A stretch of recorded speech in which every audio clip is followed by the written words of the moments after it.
merci beaucoup. Je pense que tout le monde attend un message au Lobaki. Oui, papa. Ça. Voilà. J'ai vu des petites rivières remplies de ça. C'est pas l'Éternel me dit qu'il y a quelque chose. Oh, ezolinga ekoma. Eza lokola épidémie moko ezolinga ekota na kati ya maya komela. Tobondela makasi pona yango. Le Seigneur m'a enseigné il y a aujourd'hui 2 jours que Dieu m'a donné ce message. Il faut tobondela vraiment makasi. Na moni ba mai nyoso ya mike mike tonda makila makasi. Et puis je vois il y a 3 jours avant nous ici, on aura des événements dans Mboko ya ville à Kinshasa. Et le Seigneur m'a parlé qu'il y aura des sangs répandus. Na moni makila. Et puis j'ai vu 5 filles. Et puis, na 5 filles, c'est comme si il y a les gens qui venaient, bazoto kamakila, bazotia na bafiwana. Bazoto kamakila, bazotia na bafiwana. Le Seigneur me dit, monde à ténèbres est tel makasi na mboko yo. Ils ont le kamakila. Ils ont le kama sacrifice. De telles choses, moi na nyoso ya Nzambe, et si kozo yo kanga, nous devons beaucoup plus prier pour cette ville, province de Kinshasa. Et ça na molimo makasi, et telemi de mort, esprit de mort. Et telemi makasi. Vraiment to bon de la makasi pona yango et kozala vraiment moment moko ya makasi oyo Nzambe ya lola amimoni sapenza na mboko oyo pe au propre nyoso maléfique et kweya et longwa na mboka oyo. Et puis je suis en train de parler to bon de la makasi pona ba homme politique to bon de la makasi pona basali ya Nzambe à part événement minene oyo le kaki ya bayaliwa ya pasi awa ya notre papa Baruti et notre maman Blache. Le Seigneur m'a dit si on ne prie pas beaucoup, avant la fin de cette année, il y aura un grand homme qui moi. Il suffit que tout le monde est la macasse. Même dans la politique, je vois des choses. Même dans le domaine, il y a des théâtres, il y a des comédiens. Nous devons beaucoup plus prier. Nous devons vraiment nous tenir. De combattre les œuvres et les ténèbres parce que la Bible dit les ténèbres ne régneront pas toujours. Amen. C'est très important. Tu as un problème, il y a Kassel, au bout de au côté Libala. Tu as un problème dans les malade ni baba puissance sexuelle, malade on a opéré 2-3 fois, changement exact. Le numéro est là. Bien aimé, la prière, et ça la canal limite était atteint mosika et si ko zomi témoigner le boko ya Nzambe. Ngolu Nzambe apesi biso et ça ya pamba. Nous prions pour les enfants de Dieu. Pe bazomo na le boko ya Nzambe. Tika Nzambe ya lola apambola biso.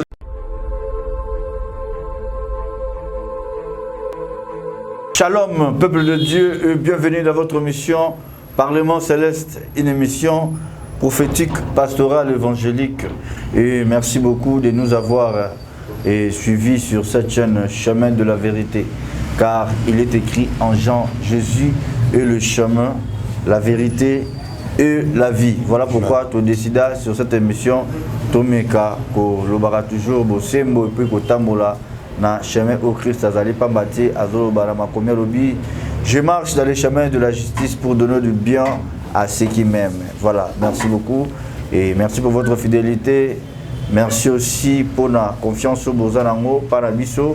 Merci pour nos conseils, merci pour nos critiques, merci pour nos commentaires à Kitoko. Un grand merci Nabino Moko.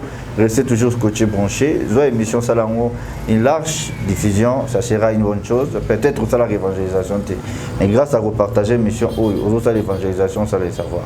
Voilà, merci beaucoup Kouloessou à Pambola Binonion en général. Pendant l'émission, et puis s'abonner sur cette chaîne Chemin de la Vérité. Un grand merci aussi à ma papa, ma maman, ma frère. Mes soeurs, nous sommes soutenus les orphelins et je pense que vous avez image Jésus les canassi mes alliés. Orphelinat, Jésus mon papa na Katia Goma. Voilà, orphelinat, Jésus mon papa na Katia Goma. Ezabo elelo na mbongo ya loyer na ba outillage, tout le matériel et sont mis na Katia pour que Baraba se sentir à l'aise.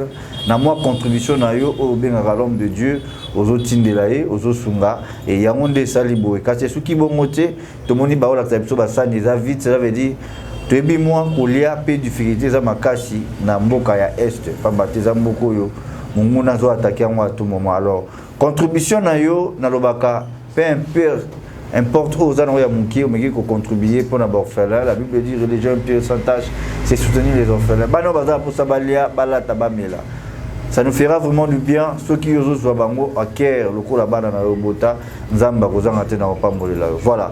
Merci beaucoup. Derrière la caméra, mon frère Charlie Kanga, toujours ensemble. Et je ne suis pas seul sur ce plateau. Je suis avec l'homme de Dieu, le prophète Emmanuel Miracle, avec une onction multidimensionnelle. Topé sur l'homme de Dieu. Merci, merci papa. Bonne santé. Qui m'ezali, banazai bazolandayo. Et si on peut bambote, après quand sur le sang. Merci, Zamba Pambolabino de partout. Dans les 5 continents, Golo, Favere et Nzambe. Et quitter la moko na biso. Émission de Tiki na Maboko et Nzambe. Nous sommes tous les Kana Awa. Et Zala Pona Lokomu. Pe Ngolu Nzambe. Na kombo na Yesu. Amen. Amen. Merci beaucoup. Et je pense que Boni, l'église corps de Christ, l'église a évolué. Vraiment, ça évolue bien. Si l'évangélisation ici dans la ville province de Kinshasa, l'occasion se vraiment ils ont allé bien. Et ceux qui n'ont pas mis question question mongo ya mukeka ko répondre biso et oui na kata ville Kinshasa sa mission ko le soit tinda kio pour na bosala tant fandi remarque ni yo sali ya mala on peut amabe. Bon, la église corps de Christ. Oui, surtout que la carte église corps de Christ remarque que moi qu'on a eu constaté dans la ville province à Kinshasa, diable a tikali à l'aise. Mais basali Nzambe bango moko na moko bazomi bonisa. OK. Oh Bible lobby revêtez-vous de toutes armes afin de tenir ferme dans les mauvais jours. Bah mais on est pour combattre Lucifer. Très bien. Pour combattre les signes et mabe du temps de la fin. Mais awa na mboko ya Kinshasa eloko moko ngana zo kapasi na motema nanga. Le diable est dans la paix, mais querelle les entre les hommes de Dieu eux-mêmes. C'est ça vraiment remarque moko ya mabe makasi.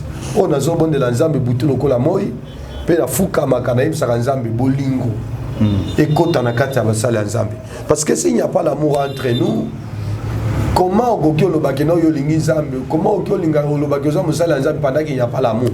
C'est pourquoi on a encouragé le grand homme, le pasteur Marcelo, j'ai suivi son émission, une prédication à se réconcilier dans le prophète Joël Francis Tatou. Dès que l'on a vraiment beaucoup de ils ont signé mon coin à diable. Ils ont signé à Nzambe. Voilà, merci beaucoup l'homme de Dieu, le prophète Emmanuel Miracle. Pourquoi il y a un miracle?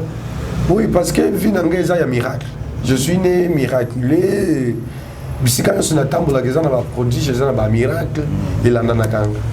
Merci beaucoup.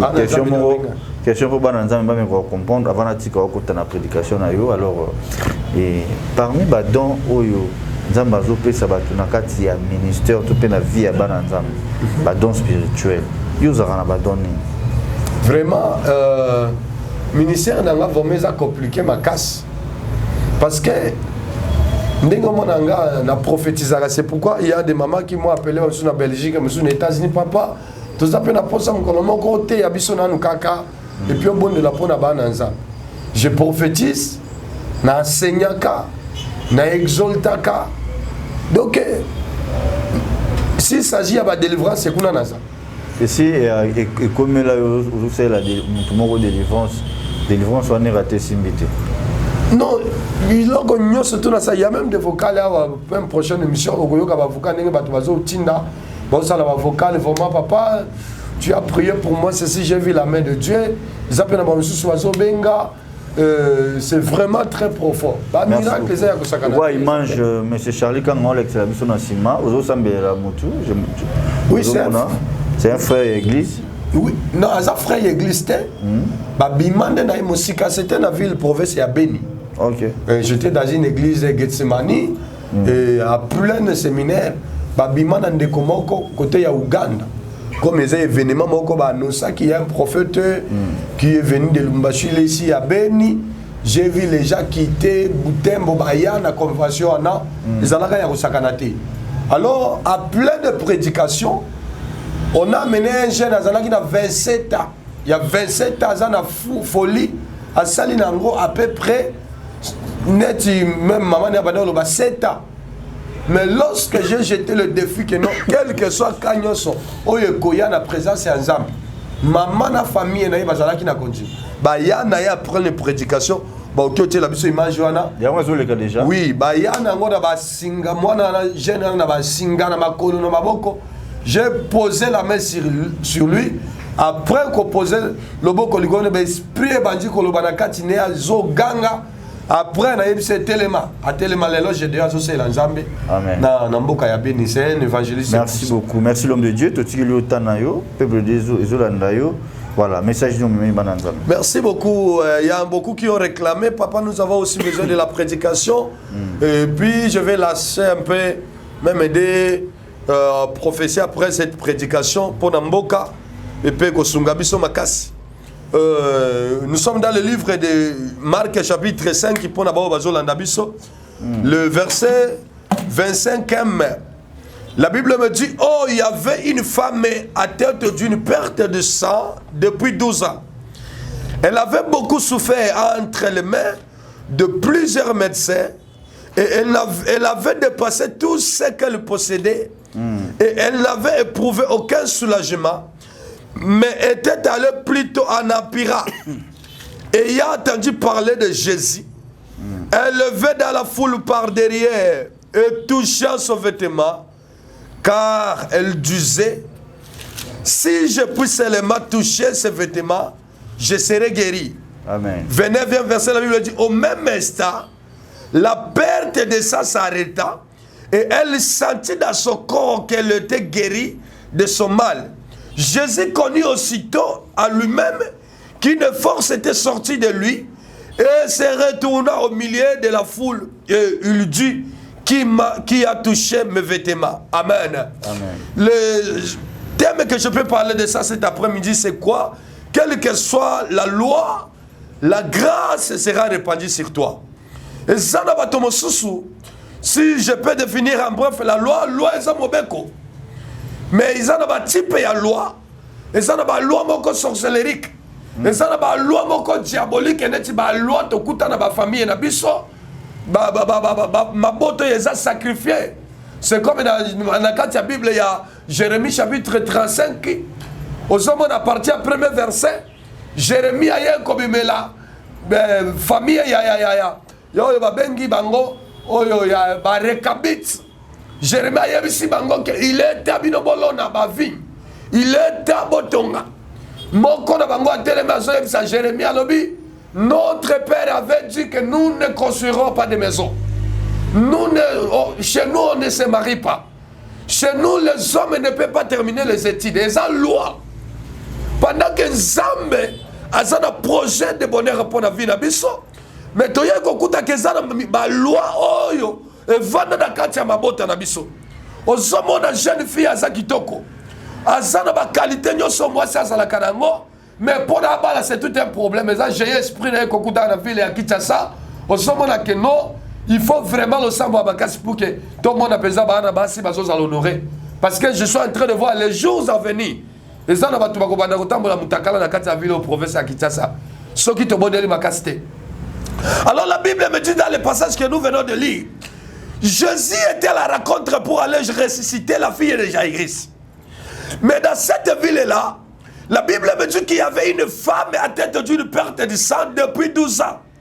Cette maman était une femme riche. Elle avait ses biens. Mais tout ce que cette maman avait était fini complètement parce qu'elle a si kanini akobika. Et de cette époque-là, c'était la loi de Moïse qui dominait. Oh, la loi de Moïse dit ceci. La femme qui est dans sa perte, qui est dans sa période de perte de sang, a koki ko kota na kati ya synagogue était. Ce qui peut avoir poussé dans la famille des sacrificateurs était. Sinon, après 33 jours, oh, problème, il y a bon, problème, il y a 33 jours. La Bible dit que sa situation était plutôt allée en empirant. Donc, la situation qui s'est exagérée, parce qu'il y a Bambikoudi, parce qu'il y a Nganga, parce qu'il y a ceux qui ont la ville, province à Kinshasa, pour passer la succès, si vous avez un peu de combo, vous avez un peu de biso.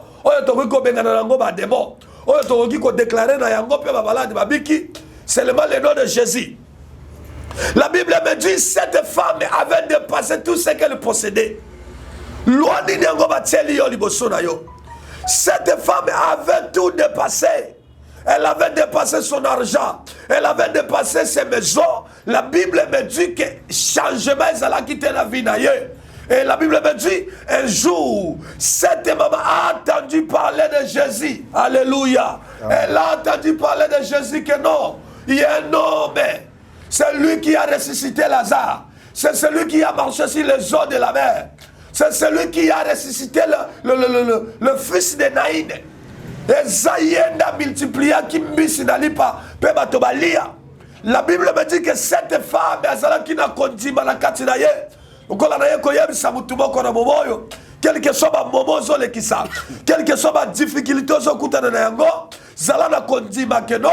Dieu peut faire quelque chose dans ta vie. Amen. La Bible me dit que lorsque cette femme a entendu cette nouvelle en disant, la Bible me dit, elle s'est dit elle-même, si je puis seulement toucher les bords de son vêtement, je serai guéri de mon mal. Et la Bible dit, elle est venue dans la foule par derrière.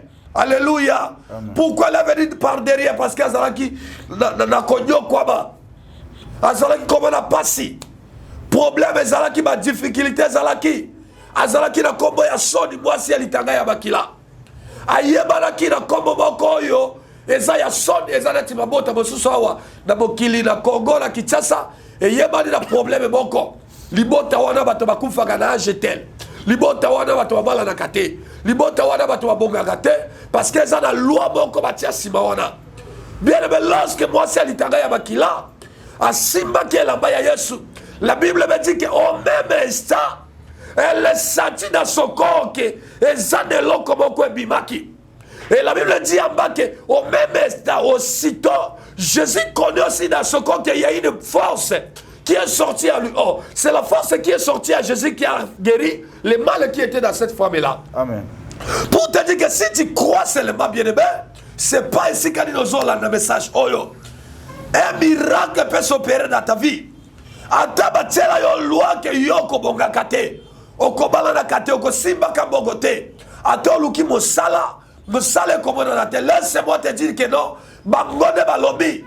Mokile zala kana baloba me moto azali loba ya suka ya vida yo. Il s'appelle Jésus. Il s'appelle notre Dieu Elohim. Amen. Le créateur de toutes choses. Bien-aimé, problème ni nozana yango. Loi ni batiela yo. Cette maman avait dépassé tout. Et ça n'a pas été soana. Perte, molimo ya perte kangama na ye. Ce qui a bien. A au monde bongo te. Mais ce qui a bongo bongo.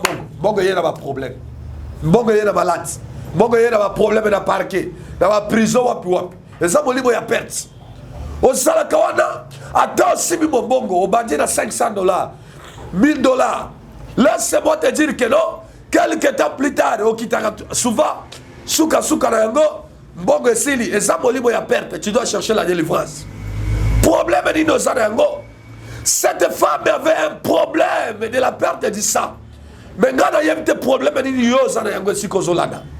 Si tozo ni nozana yango, oye zangi sakayo kimia. Malade ni nozana yango, ozana yango yo médecin baloba que non. Malade wana eza incurable, bien aimé. Il y a un papa na kuta na ville ya Goma. Quand je priais à la montagne, na montagne, je priais, on a amené un papa. Il y a comme ma kolevima, non, papa totamola na yebisika nyoso, église Maranatha, on a tia kanagomba wana. Quand je priais pour ce papa, ma collègue qui t'a à l'instant, papa, à bon qui m'a dit, même image, on a reproché de Bissango pour que ma un miracle et la guérison de cette maman, de ce papa-là, avait occasionné que papa, on a libotane, que non, papa, biso ton Jimmy, ton sombe la zabe lopango, l'église, on a mis dans location, et comme on a lopango, na bango, on a ndosho, on a goma, église Maranatha. Bien pour te dire que non, Nzambe azanenge boko. Ce qu'il a fait, il peut le faire pour toi. Le problème est que qui condima. Tu ne crois plus. Le problème est ce qui est le moment moto. Il faut amasser sa foi. Tu dois augmenter ta foi devant les épreuves. Devant les épreuves, on ne pleure pas. Devant les épreuves, on ne recule pas. Et il n'y a pas un chemin pour échapper les épreuves. Mais tu dois augmenter, tu dois réanimer dans toi la foi, bien-aimé. Quand il y a la foi, même papa, priez pour moi. Laisse-moi te dire qu'on dit pour qu'il y ait la guérison, pour qu'il y ait le bon ensemble. Si tu n'as pas la foi, attendez parce que qu'on demande et produit un miracle. Amen. Alléluia. C'est ça, bien-aimé. Mais ça, j'en ai comme une souka, comme ça, on a le gars en terre. Moi, si on a lorsque Simba qui est là-bas, la Bible dit, au même ça, la perte s'arrête. Na déclaré le colonayo, quand on a yo comme ngongonanga, situation se sont dérangé vina yo et s'arrêter na comme on a Jésus Christ de Nazareth. Loigno so batia liboso na yo, et longwa liboso na yo ba mir, ba barrière nyoso, ba tiela yo oyo malade wana tika ga libumu na yo te. Quand on a so déclaré et libéré nzoto na yo au nom de Jésus Christ de Nazareth.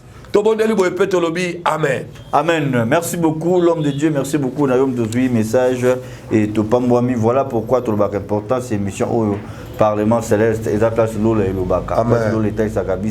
Ce qui est profond et caché. Et puis, on va toujours moyen de reconnaître la chose spirituelle. Et ça, Angela Basali Naé. Kola Pambolabino. Ni par la Bible, Bakoma, Tobaloba Nabiso, la foi vient de ce qu'on voit. Non. La foi vient de ce qu'on attend. Or, ce qu'on attend, c'est la parole de Dieu. Donc, Yom Tore Oulandi, Malobalanza, mais on a vraiment béni et continuez toujours à s'abonner sur cette chaîne. Panza, message aux égoïstes, c'était ça que les connaissances a bénéficié et je vous signale le numéro de l'homme de Dieu, les affichés dans l'écran. Appelez l'homme de Dieu pour plus de détails. Osez vraiment temps. Il y a qu'à partager naïe binombalé en privé, ça sera une bonne chose. On a des chroniques 20-20 000. Confiez-vous à l'Éternel, vous serez affermis. Mais à mes serviteurs, vous réussirez. Ça veut dire bénédiction, tout réussite à Balanzambe. Et ça, dans Zéla, il y a Salinaï. Donc, paix l'homme de Dieu, confiance, appelez l'homme de Dieu. Ça nous fera du bien. Merci. Quant à nous, nous sommes arrivés à la fin de cette émission. Et donc, merci beaucoup. Je pense que tout le monde attend un message au Lobagi. Oui, papa. Ça. Voilà. J'ai vu des petites rivières, rappelez de ça. C'est pas l'Éternel me dit qu'il y a quelque chose, oyo, ezolinga ekoma, ezalo kola épidémie moko bo ezolinga ekota na kati ya maya komela. To bonde la makasi pona yango, le Seigneur m'a enseigné il y a aujourd'hui 2 jours que Dieu m'a donné ce message. Il faut to bonde la vraiment makasi. Na moni ba mai nyoso ya mike mike tonda makila makasi. Et puis je vois il y a 3 jours avant nous ici, on aura des événements dans Mboko ya ville à Kinshasa. Et le Seigneur m'a parlé qu'il y aura des sangs répandus. Et puis j'ai vu 5 filles. Et puis, dans 4 5 filles, c'est comme si il y a les gens qui venaient, le Seigneur me dit, monde à ténèbres est tel makasi na mboko yo. Ils ont le kamakila. Ils ont le sacrifice. De telles choses, moi, nous et si kanga, nous devons beaucoup plus prier pour cette ville, province de Kinshasa. Et ça, dans mon makasi, et telemi de mort, esprit de mort. Et telemi makasi. Vraiment, tout bon de la makasi pour Nayango. Et cause la vraiment, moment boko ya makasi, yo nzambe ya lola. Ami moni sa penza na mboko yo pe, au propre nyoso maléfique. Et kweya, et longwa na mboka yo. Et puis je suis en train de parler, tout bon de la makasi. Pour na homme politique, tout bon de la makasi pour na basali nzambe. À part l'événement minene oyo le kaki ya bayaliwa ya pasi awa, il y a notre papa Baruti et notre maman Blache. Le Seigneur m'a dit si on ne prie pas beaucoup, avant la fin de cette année, il y aura un grand homme qui moi. Il suffit que tout le monde est la macasse. Même dans la politique, je vois des choses. Même dans le domaine, il y a des théâtres, il y a des comédiens. Nous devons beaucoup plus prier. Nous devons vraiment nous tenir. De combattre les œuvres et les ténèbres, parce que la Bible dit les ténèbres ne régneront pas toujours. C'est très important. Tu as un problème, il y a Kassel, au bout de Kota Libala. Tu as un problème dans les malade, puissance sexuelle, malade, on a opéré 2-3 fois, changement exact. Le numéro est là, bien aimé, la prière, et ça la limite était atteinte à Mosika, et si vous avez témoigner le boko ya Nzambe. Ngolu Nzambe apesi biso et ça ya pamba. Nous prions pour les enfants de Dieu pe bazomona loboko ya Nzambe tika Nzambe ya lola apambola biso lisusu. Voilà, merci, nous sommes arrivés à la fin de cette émission et nous sommes bénis sur cette émission Parlement Céleste. Un grand merci à vous tous de nous avoir suivis partout place aux alites qui a été Pambolayo, l'homme de Dieu, au clôturé na yona hier. Adonai, le Dieu des miracles, le Dieu qui a créé toutes choses. Merci pour ce moment que tu étais avec nous, Nzambe Alola. To pamboli kombo na yo, to tiki momo na maboko na yo, Seigneur de gloire. Émission nyoso Nzambe na nguya, kaka nenge salami boye etambola na succès, po me mabokango amina kati ya vie ya bana na yo, na tiki mboka Kongo na maboko na yo, bana nyoso yo bazaya yo Nzambe. Bon baza malade, baza na ba problème, baza na ba difficulté, nyoso Nzambe na tiki bango na maboko na yo. Ngolu pe faveur na yo ekite la bango na kombo na Yesu Christ de Nazareth. Tobondeli boye pe tolobi amen. Amen. Bye bye, à la prochaine. Merci, que Dieu vous bénisse.